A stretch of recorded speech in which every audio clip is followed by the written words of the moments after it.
athletes' risk of injury after they get cleared to play, there's a 2 to 3 times risk of getting a musculoskeletal injury. So that means like an ankle injury, hamstring injury, blow an ACL or something like that, put them more at risk. And now they're out even more.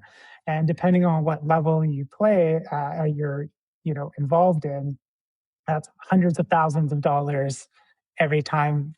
At the end of the year, you get this sheet that says how many missed games we've had and how much that cost the team. So as a clinician, you want that to be as low as possible. Welcome to Life After Impact, the Concussion Recovery Podcast. I'm Dr. Ayla Wolf, and I will be hosting today's episode where we help you navigate the often confusing, frustrating, and overwhelming journey of concussion and brain injury recovery. This podcast is your go-to resource for actionable information, whether you're dealing with a recent concussion, struggling with post-concussion syndrome, or just feeling stuck in your healing process. In each episode, we dive deep into the symptoms, testing, treatments, and neurological insights that can help you move forward with clarity and confidence. We bring you leading experts in the world of brain health, functional neurology, and rehabilitation to share their wisdom and strategies. So if you're feeling lost, hopeless, or like no one understands what you're going through, know that you are not alone. This podcast can be your guide and partner in recovery, helping you build a better life after impact. Kosta Ikonomou, thank you so much for joining me for the Life After Impact podcast. Thank you so much. Really excited to be here. Yeah, you are a physiotherapist specializing in working with elite athletes with concussions and doing a lot of concussion rehabilitation. Why don't you give us a little bit of background on how you ended up in that space? Yeah, so I've been a physio for about 10 years now. I started one degree. I did my kinesiology degree in Vancouver, Canada. And that's where I kind of got into just the whole space. I ended up going to London, England to do my physio. And then upon returning, I had always promised my parents, as long as you return back to Canada, study for your exams, get certified here, you can go anywhere else in the world, they said. So I was like, great, I'll come back to Canada. While I returned, it was right around 2015. If you remember, like the concussion movie had just come out, there's this uptick of the media starting to talk more about it. So I ended up going to work at the British Columbia's first concussion clinic. So it was a dedicated concussion clinic. It was modeled after the Pittsburgh model. So it was kind of an opportunity. I just went into there, and that was my first introduction into concussion. So, as a physio, obviously, I knew how to treat the neck. And then as the years went on, I ended up, certifying myself in vestibular rehab. For 2 years, I was working at the concussion clinic, and then I really wanted to get into some research. So I ended up back to England, and I did my master's at UCL in sports medicine. And my research was in the concussion space. I had some of my research published looking at the effects of exercise on visual motor speed and the VOMs it had. So it just kind of morphed into that. After my master's, I started working again more in elite sport. I worked for Chelsea Football Club in the academy. I worked for some Olympic athletes, and then back to Vancouver I came, where the last 7 years I worked clinically, specifically treating concussions, but also people with persistent concussion symptoms. And then one of my travels in sports was in professional basketball in the CEBL. So a very dual kind of clinical presence. I have my clinical work and my sports work. Yeah, absolutely. And then are there any differences that you have noticed when you're working with maybe these different patient populations in terms of what you have to do differently or adjust differently when you're working with an athlete versus kind of the general public in terms of concussion rehab? Mm-hmm. So in clinic, the majority of your concussions are going to come from car accidents is a big portion of that. And now your patients who do suffer, go through the car accident kind of experience, there's a lot of, other factors that play into that in the sense of one, they never wanted to, it's something that suddenly happened to them. So emotionally, there's a lot, there's a big part of that that is a toll on them. And with that, now their life was kind of completely turned upside down. They weren't kind of going out there with the sense of, so an athlete who's playing a sport knows there's a bit of a relative risk to whether they're playing a contact sport. So they already have that expectation. So emotionally, we have two very different kind of starting points. One is a um, you know, I play a certain sport, there's a certain risk that I'm aware of, and these things happen. And in the sporting world, we have, there's protocols in place, there's, they get their care really quickly, their referrals really quickly. So they already come from a level of their kind of exercise and sense of fitness is already, at a certain level. So their drop of, when they do sustain a concussion, um, they're able to get themselves up a little bit quicker. When we deal somebody in clinic, again, so we have that part where they weren't expecting, this is an unexpected, unfortunate event that happened, whether maybe it was a fall, or a car accident. And now this has completely derailed their life, right? So now it's, um, and we're talking about it's affecting their work, it's affecting their family life, their social life. So with this, I think, like I said, the starting point expectation is a big difference. The access of care is a big difference. The level of fitness is a difference. We have somebody who's an athlete. Their balance system is going to be quite high already, where somebody maybe who wasn't as physically active, and now somebody who hasn't been. Now our big barrier is trying to get them to be active. So it takes a little bit more. I think there's a bit more steps, and clinically we have to take in consideration more things that are happening to the patient. But from an objective sense, a concussion is almost we treat it the same, essentially. Right. Well, I think you make a very good point where the clinician really needs to meet the person where they're at, and you can't Mhm. necessarily treat a high level basketball player in their 20s the same as somebody who's 70 years old and was just in a car accident. And so, as a clinician and a therapist, you have to be able to kind of structure your entire neurological exam probably a little bit differently in terms of your expectations of where somebody's balance system is, Mhm. and also kind of the level at which you come in and try to maybe tone the autonomic nervous system with exercise. Mhm. So I think you bring up a good point that as somebody working in both of those worlds, you have to be very flexible and adaptable to really completely different populations.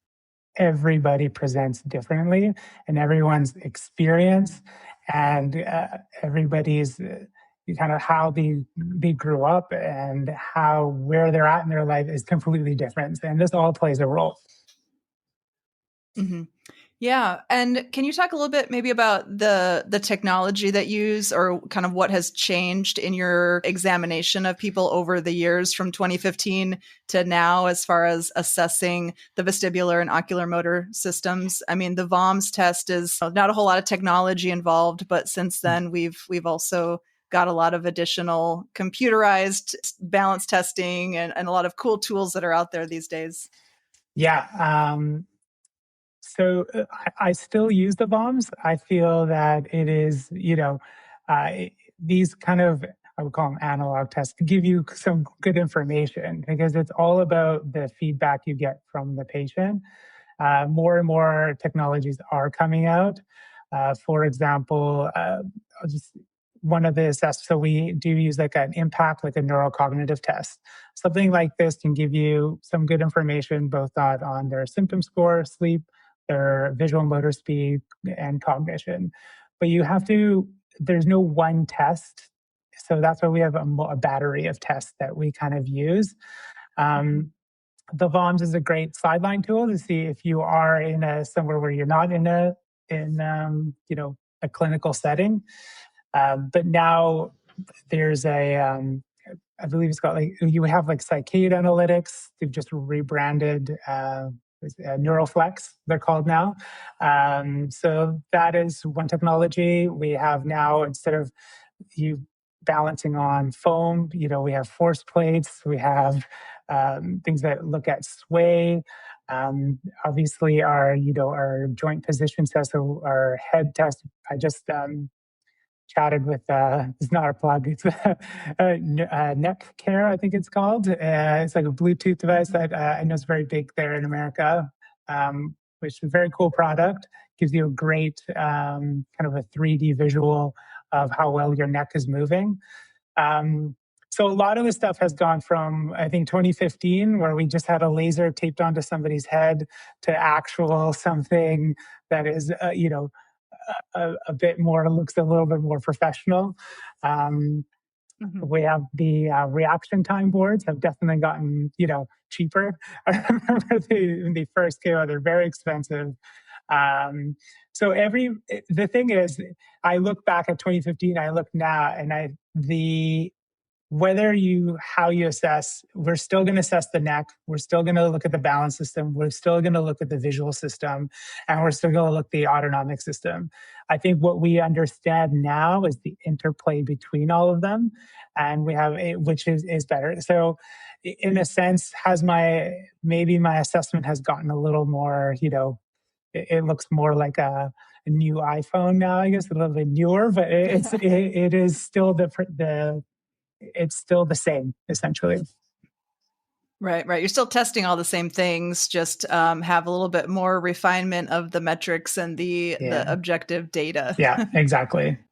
Yeah, amazing. And then when somebody is in their recovery process, at what point do you try to bring in exercise as a therapy? Is there a certain kind of like symptom threshold that you want reduced, or are you doing that right away? Kind of where do you see exercise and that kind of training kind of brought in this process? Yeah.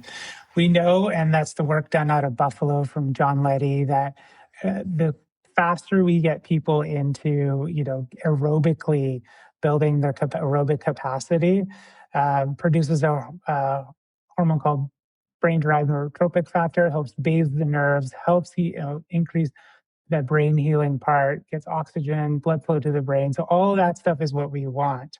Now, even in the athletic population, after 24 hours to 48 hours, where we have our relative rest, which is one thing that really changed from, in the beginning, say 2050, where it was like dark room, don't rest. Now in the sports medicine world, we like to call it relative rest, which is like kind of, you can putter around a bit, you can go for a light walk, don't cocoon yourself up. But there's really good research, and that states that, the quicker we get everybody moving, the better it is for their recovery. Now there's a big, now here's the two, when you have an athlete, they can't wait to get back to exercising. Clinically, I find, if somebody's super dizzy, you have to also respect their symptoms of where they're at, right? You can't just say, sorry, you have all these symptoms, I'm not going to make you rush on a treadmill. Because then that we're going to just trigger more of a fear response to exercise. So you have to, respect the symptoms, respect what the patient's experience is right now, and really meet them where they're at. But the goal is to, if they were exercising, great, then we know where we need to get them back to. If they weren't as active, there's a bit of a challenge of like, we're going to have to get you at least meeting the North American guidelines of 150 minutes of moderate activity of aerobic a week. So there's about 30 minutes of walking continuous. So there's challenging ways. If there, you don't need to always go on a treadmill. There's a bike is probably really great because we can take out the vestibular system a bit from there where they're not moving. So that's always a good start. So if I would say start moving as soon as possible. And if it's not aerobically, some form of movement is okay.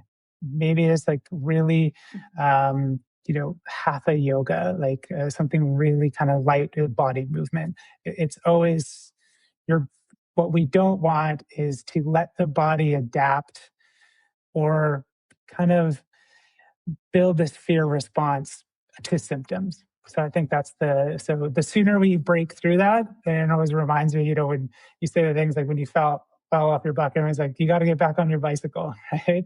So there's a bit of that, but we're not pushing people to the deep end. We are being a bit, cautious.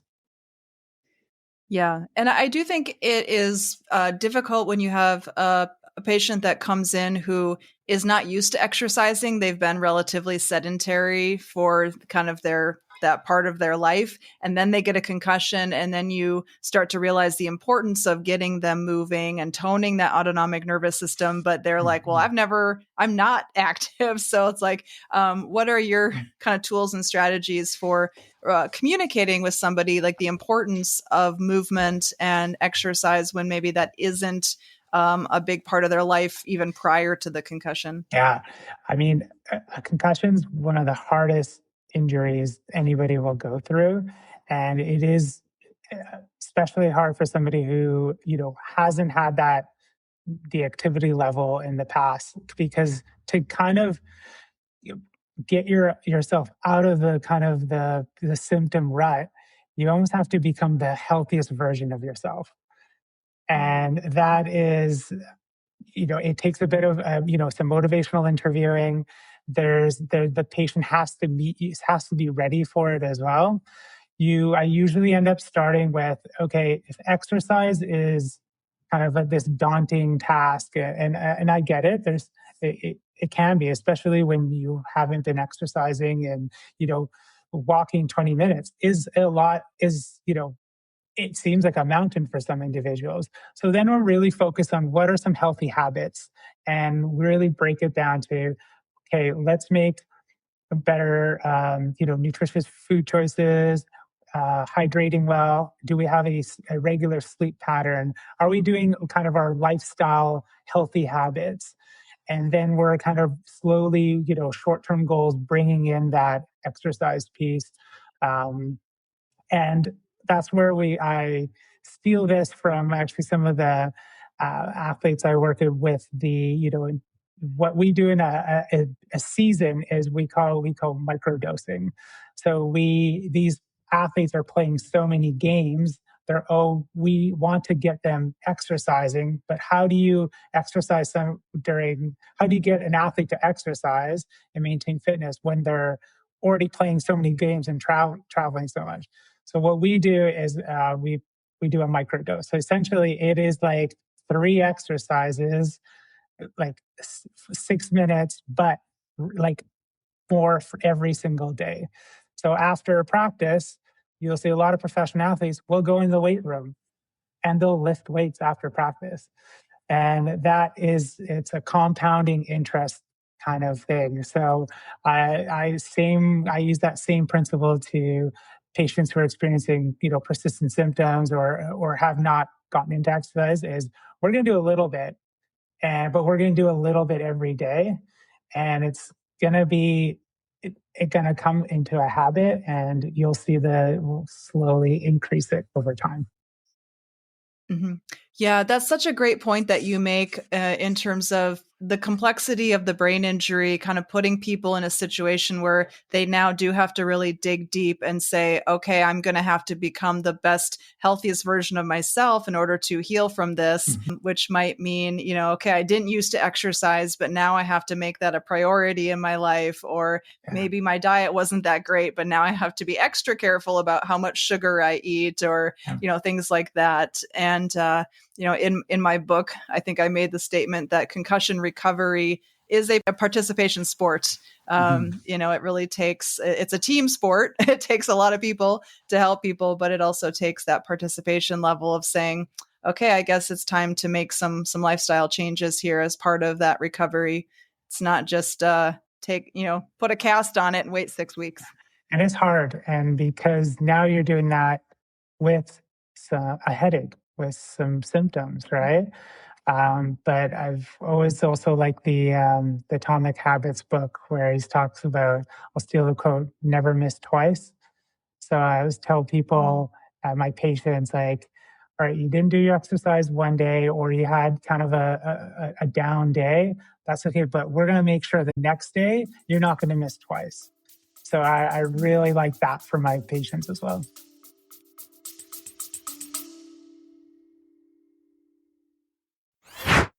Imagine trying to do something good for your body, like make a high-protein smoothie for breakfast or after a workout, only to find your protein powder is full of junk. Heavy metals, artificial sweeteners, and chemicals you can't even pronounce. It is frustrating when you try to do the right thing, but instead you just end up adding to the toxic burden in your body. As someone who cares deeply about what goes into my body, as well as the patients that I work with, I believe that what we consume regularly needs to support our health, not silently sabotage it. That's why I use Puri. Their protein powder is made from clean, high-quality ingredients, and it's third-party tested for heavy metals and contaminants because they don't just say it's pure, they actually prove it. You can find collagen peptides, whey protein, and plant-based options on their website. Check them out at puri.com. That's PUORI.com, and use the code LIFEAFTERIMPACT for a 20% discount on your first order.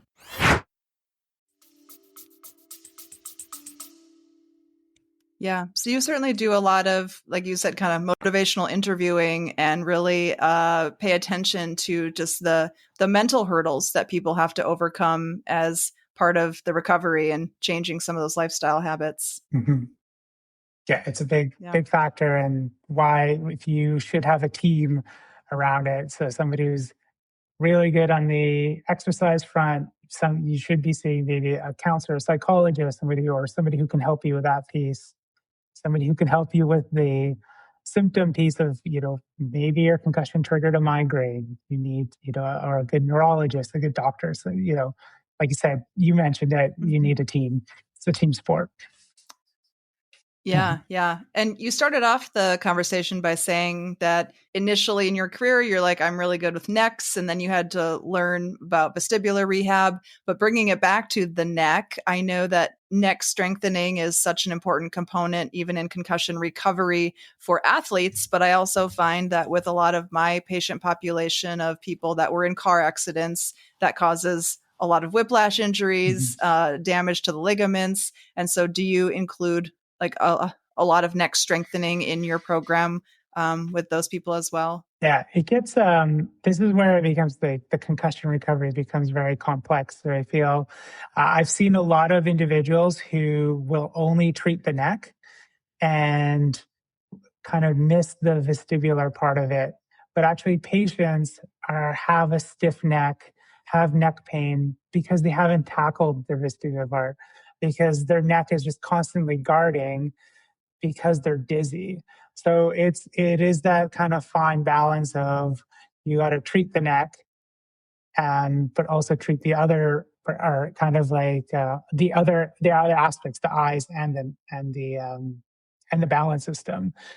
There's parts where patients early on become very symptomatic, so turning kind of increases their symptoms and makes them dizzy. So they end up kind of this learned behavior of not turning their neck, so now in turn, now you're dealing with neck stiffness, neck tightness. Obviously, everybody says like then the stress and anxiety holding their shoulders, their traps get tighter. So there is this perpetual kind of downward slope. But getting the neck moving, I think, is really important early on. Telling patients that you're not causing damage. I think yes, you went through this whiplash mechanism, but now pain becomes a protective mechanism. Your pain is not you're not causing damage because you're moving your neck, right? So within your tolerance, I say that I feel it is okay. If anything makes you wince, okay, back off a little bit. But you need to get into that comfortable moving your neck, because later on in your rehab, we're going to have to do some VOR, which is everyone's least favorite head shakes. And in order to train that system, we're going to have to go at 120 beats per minute. Otherwise, you're just doing smooth pursuits. So you got to get comfortable moving it, because to tackle that other part, it's got to be a big there. So definitely the neck, and then it plays a role into everything. It's a bit of a domino effect. Yeah, absolutely. And I definitely see those people when they walk in the office, and you can tell with just the way that they walk that they are terrified to move their head. And so, yeah, usually my first question is like, let's talk about dizziness because, is this why you're walking so stiffly? Is it because you're afraid that if you turn your head, you're going to have a moment of vertigo or disequilibrium? Or I think that so often people kind of get used, they might not even be aware that they're holding their head as stiffly as they are. They're kind of unconscious about those behaviors until you can like bring that awareness to it, and then start to practice different exercises that involve kind of safely moving and turning the head and walking. And like you said, being more comfortable with those movements and not afraid of causing more damage or bringing on an episode of dizziness. Mm-hmm. In terms of the work that you do with athletes, I imagine, like you said, a lot of athletes, they just want to get back to the game. And so if anything, I imagine that sometimes you're having to hold people back a little bit and say, hey, even if your symptoms are a lot better, we still need to maybe kind of do this reintroduce movement and activity and sport gradually. So what are your parameters around that whole concept of kind of getting people safely back in a game where there may be a potential for another head injury, especially? Mm-hmm. So in the athlete population, they want to get back to play as quickly as possible. And I do as well. And I always tell the athlete, I'm not here to hold you back. I'm here to get you back safely, because the worst thing that could happen is that we haven't gotten all those subsystems up to where your baseline is, and you get another concussion. And now we're dealing with, higher symptom burden, prolonged symptoms, and, a longer return to play the next time. So this is where one of the things that's changed in the sport world is we take baseline data as much as we can, because that's the one thing as clinicians helps us. So the more data we have of their preseason, better we know, okay, this is where we need to get to, because the coach is going to, you will go, and this happens to me all the time. I want to have a meeting with the coach to tell him this player's, still not where he needs to be. He kind of beelines, ignores me, and goes right to the player and goes, "How are you feeling?"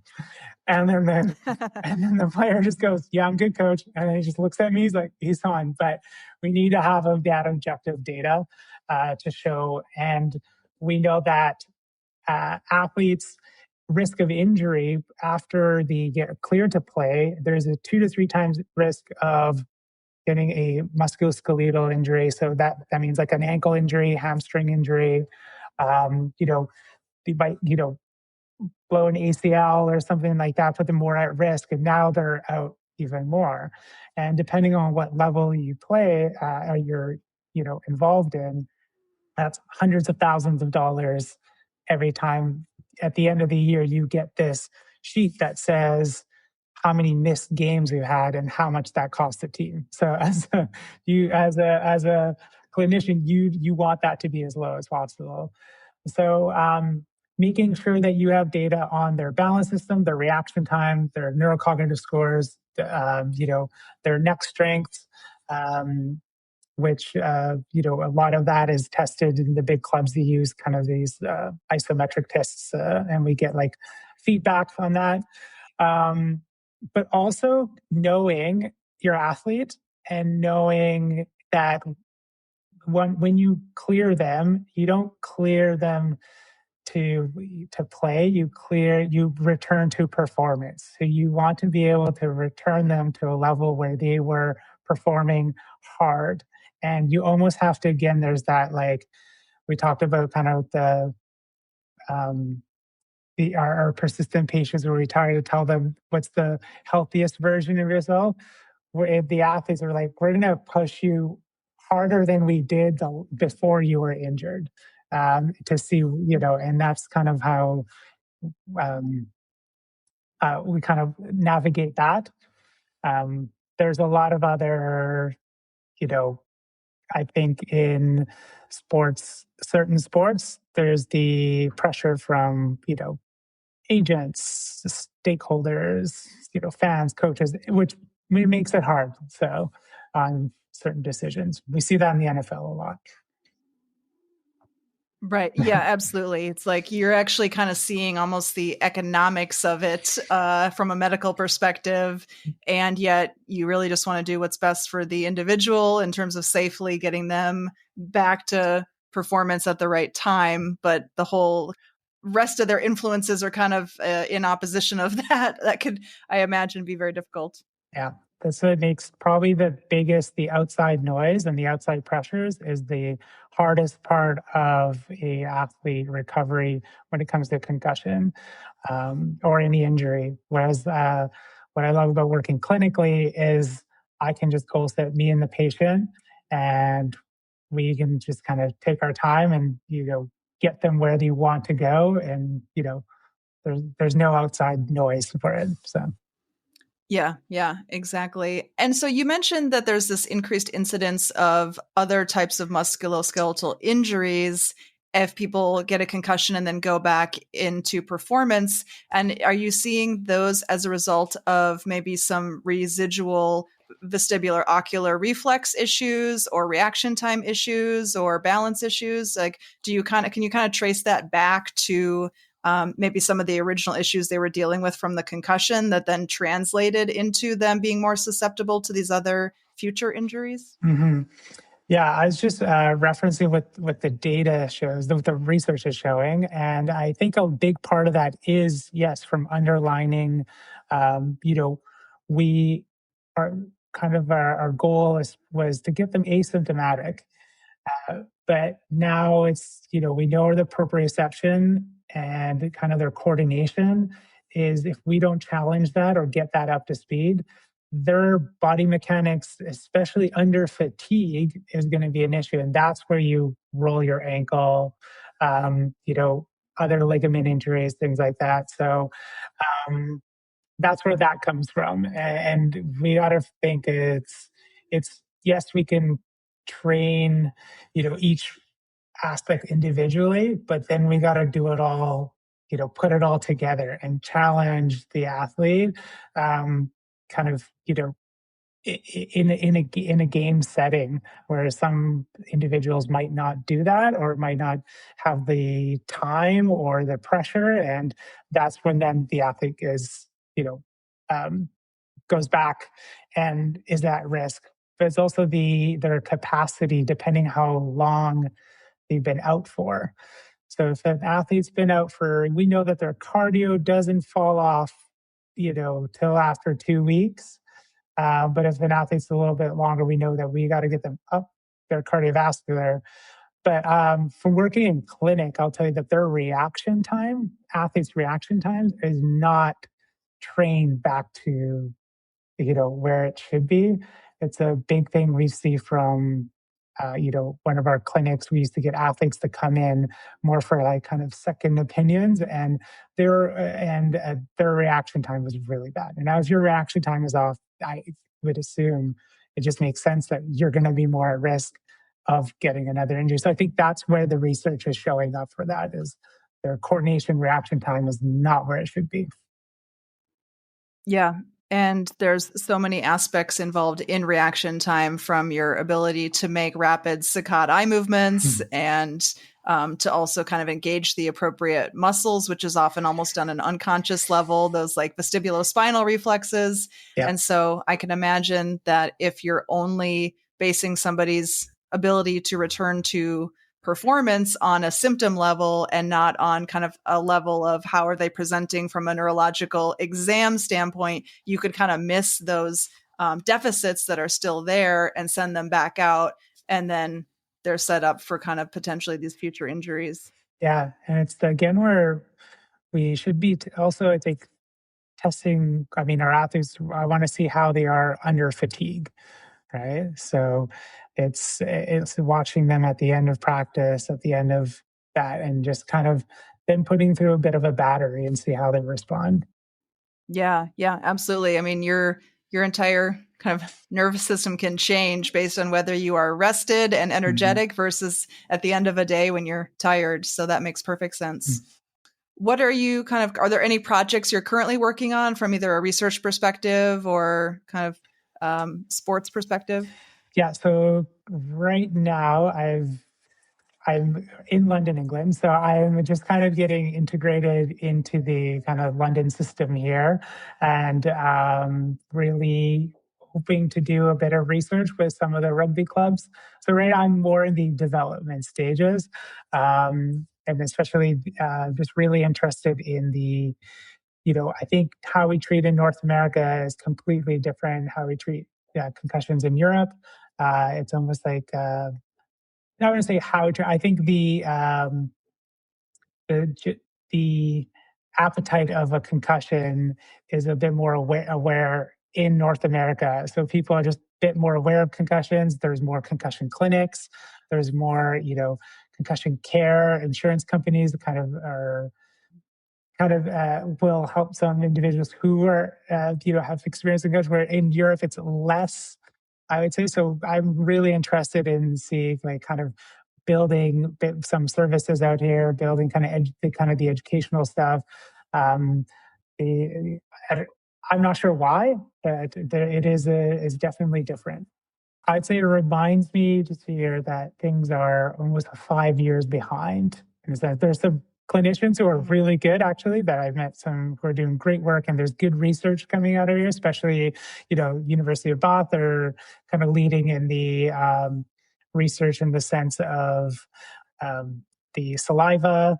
There's, some good work out of where I did my master's out of the ICH, doing some good work. There's just not as many as it feels like in North America. I can go. There's a lot of people doing research, and I've been to a lot of conferences down in the States, and it seems, it is people want to, figure this out and evolve it, right? And where I think it's not the clinicians. I think it's just the attitude towards a concussion from a population standpoint. Like you said, in Australia, I think that's how it is in the UK. And, I've worked in football there and soccer, and I can tell you the parents' pressure of, oh, my kid doesn't have a concussion is there. Whereas I think parents are more concerned. I think my kid has a concussion in Canada where I've also worked. So it's more of that sense. But there's some really good work happening, really good clinicians, and more picking up here. Mm-hmm. Yeah. So that public awareness piece is huge in terms of recognizing the seriousness of it and the need to actually take that time off and treat it seriously. And then in terms of the current sports teams that you work with, do you still go back to Vancouver, or you said you're currently working with some of the local teams there? Yeah, so the CEBL, the Vancouver Bandits, were a summer league. So that kind of kicks off in May, June. So right now, taking it month by month right now, and trying to get involved a bit with with some rugby clubs out here. But so technically, I'm in my off season. So this is where actually my shift focus is more towards treating patients. But yeah, then my sport shift is in the summer. So. Mm-hmm. Mm-hmm. Now, I don't know much about rugby. Have they changed rules over the years to try to create more safety parameters? Yep, they've changed the rules. They have a now a minimum of like almost like a stand down time. So do you experience a concussion or they take you off, and there's a minimum time frame where you have to be out before you go back in. I think there's the higher leagues, they're doing a really good job. They've We know that certain contact sports we can't change the risk of a concussion, but what we can change is the rules. So there is like some tackling rules that they've changed. We saw that in ice hockey where the banned blindside hits. So they were allowing players to just come across the ice and just hit people without seeing them. So at least they said the concussion rate was going so high up that the NHL was like, okay, no blindside hits. Let's make sure if you're going to hit somebody or make contact, it's going to give the opportunity of somebody to dodge it. So even a rule change like that made a big difference. So there is, I think, they are making rules to decrease the amount of concussions. The risk is still there. Obviously, it's a contact sport, and then they're trying to it's the you got to have a strong neck plays a role. You're got to be doing your prehab into the season for that. But I think really whereas the challenge is at the lower levels where you're the grassroots level where it's a parent who's coaching the kids rugby match. There's no athletic therapist, there's no physio, so maybe they're lucky another parent is a doctor, and that's usually how like the team cares. So I think that is the challenge that have. I know there's great programs in Canada and North America where South America where there's mandatory education on concussions for coaches if you're going to coach. So I think that's coming again. There's some programs here as well, but yeah. So it's definitely a struggle for them there. Sure. A work in progress. Sorry, I was going to say this is like an evolving injury. The more as the years, the more we learn more and more about it, and I think things just change. So as we treated how things have changed in 2015 to now, I think we're going to continue to see it change. Yeah, absolutely.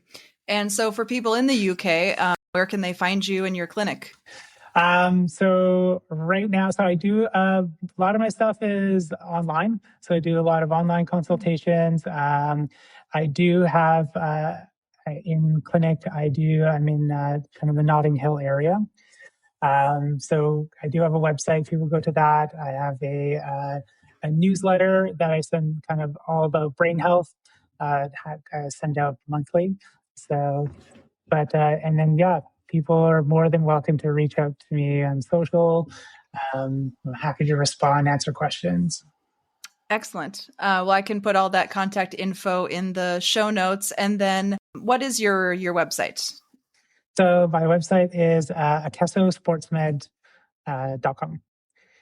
So Akeso is it's the goddess of healing. So it's my Greek background. Oh, so okay. It's like, yeah. Yeah, love it. I was gonna ask you where that name came from. I assumed there was meaning to it.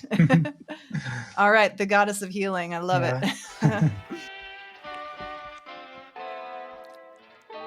Medical disclaimer. This video or podcast is for general informational purposes only and does not constitute the practice of medicine or other professional healthcare services, including the giving of medical advice. No doctor-patient relationship is formed. The use of this information and materials included is at the user's own risk. The content of this video or podcast is not intended to be a substitute for medical advice, diagnosis, or treatment, and consumers of this information should seek the advice of a medical professional for any and all health-related issues. A link to our full medical disclaimer is available in the notes.